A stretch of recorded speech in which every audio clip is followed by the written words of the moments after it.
Welcome back to English Conversation Practice, Episode 2. I am your host, and today we are diving into those everyday conversations that make up our daily lives. Whether you're chatting with colleagues at the office or making small talk with your neighbor, these are the conversations that happen naturally throughout your day. Let's start with something we all do every morning, talking about the weather. Now, instead of just saying it's hot today, try adding a bit more detail. You could say, it's quite humid this morning, isn't it? Or, the weather's been so unpredictable lately. These small additions make your conversation sound more natural and give the other person something to respond to. Moving on to workplace conversations. When someone asks, how's your weekend? Don't just say good.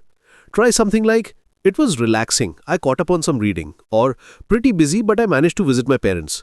This opens up the conversation and shows you're genuinely engaging. Food is another topic that comes up constantly. Instead of simply saying, I'm hungry, you might say, I'm craving something spicy today, or I could really go for some street food right now. These expressions sound much more natural and relatable. Let's talk about expressing opinions politely. Rather than saying, that's wrong, try, I see differently, or that's an interesting perspective, but I think this keeps conversations friendly while still sharing your thoughts. When making plans with friends, avoid being too direct. Instead of, come to my house at 6, try, would you like to come over around 6? We could order some food and watch a movie. This sounds more inviting and gives the other person options. Here's something important. Using filler words naturally. Words like actually, basically, or can make your speech sound more conversational when used sparingly.